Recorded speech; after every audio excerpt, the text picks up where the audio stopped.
Okay, we are given another confidence interval problem that Karen wants to advertise how many chocolate chips are in each big chip cookie at her bakery.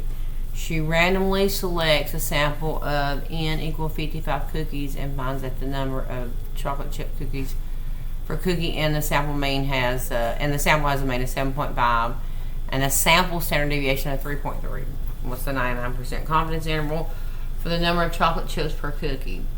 Now, this is a little different problem.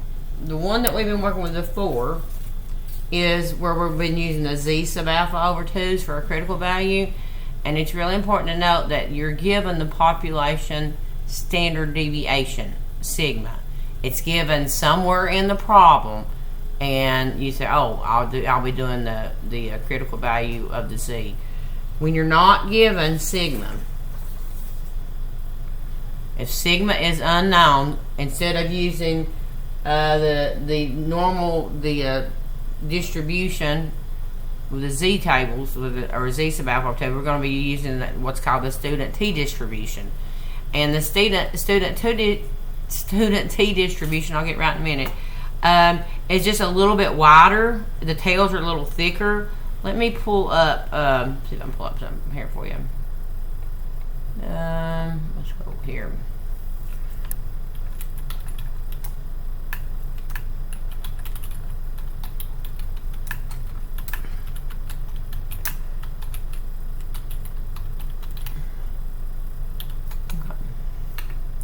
So let's look here. So notice that your standard, of course they draw this a little bit different, that your standard normal is here. Notice that your t distribution, that your tails are just a little bit thicker and it's actually just a little flatter. And even as n gets larger, this gets closer to the standard normal, but again it's just a little wider. And if it's smaller, look at this one down here, it's really wide, but it still has a kind of somewhat bell-shaped curve. So that's what we have to use when we are not given the population standard deviation. We're going to be using these. So I wrote the formula down for you. It's still x bar plus or minus the margin of error. And recall that your book is going to call this the error bound. I don't even know. Error bound for the mean. But this margin of error is going to be t sub alpha over 2 over, instead of sigma, it's going to be over s divided by the square root of n. Now, I told you that we always had some common values for critical values, or z sub alpha over 2 for these commonly confidence intervals. We're not really going to get that with the t, because your critical value of t sub alpha over 2 is based on degrees of freedom. And you can Google that. Degrees of freedom is how you look up the t-value in your table or in technology. It's just simply going to be n minus 1. So depending on your sample size, your t sub alpha over 2 could be anything. So that's why we don't have a commonly used set of values for t sub alpha over 2 like we do here. For like 90%, 95%, or 99%, because it's based on your sample size. So let's go with the problem we're given here. Write down our information. Okay, we know that n is 55. X bar is 7.5. And S is equal to 3.3. And we want alpha equal to 0.01, which corresponds to the 99% confidence interval. Abbreviated CI. Okay.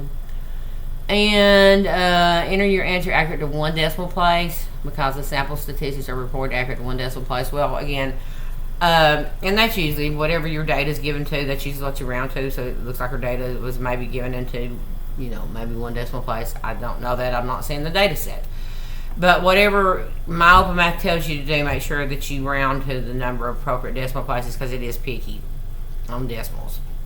So on the TI, it's going to be, it's going to be stat, test, t interval. And it's going to be, we're given stats, We're given X bar is 7.5. We're given the sample standard deviation is 3.3. And we're given our sample size is 55.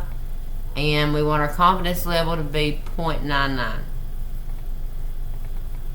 Uh-oh, how did that get over there? Okay. 0.99. Go down and hit calculate.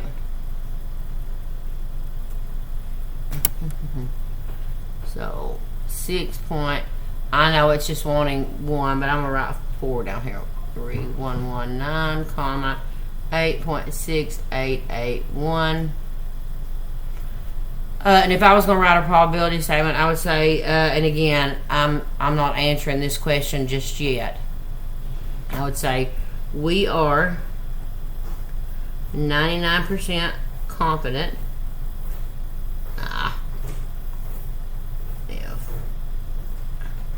We are 99% confident that the mean number of chocolate chips per cookie. Well, I cannot write today. Every time I write with the ink pen, I mess up. Okay, chocolate chips per cookie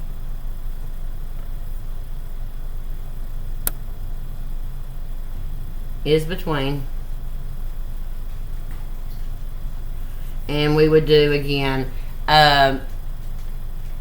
since I was answering this question to 1 decimal place, but I'm not done with that yet. If let's say the question time to go to 4 decimal places, is between 6.3119 and 8.6881 chips. We're 99% confident that the mean number of chocolate chips per cookie is between. So, really, they're wanting 1 decimal place. But let's see what StatDisk gives us before we do that. So, let's go into StatDisk.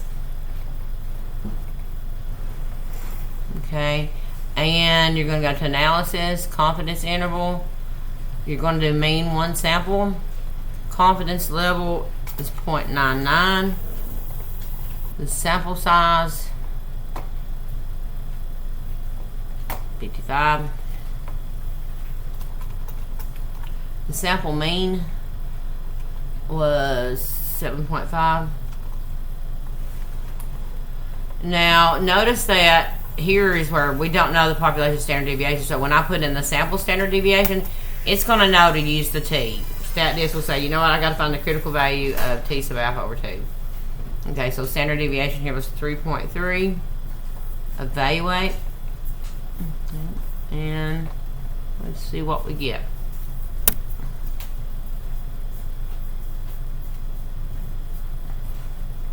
StatDisk is giving me, and then they're writing it with the less than inequality notation. 6.31193 is less than the mean, is less than 8.68807.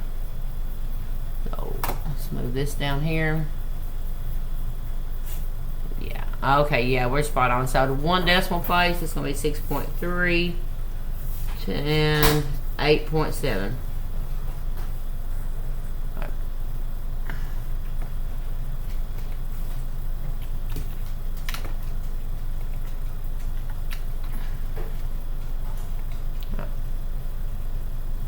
Let me know if you have any questions. Thanks.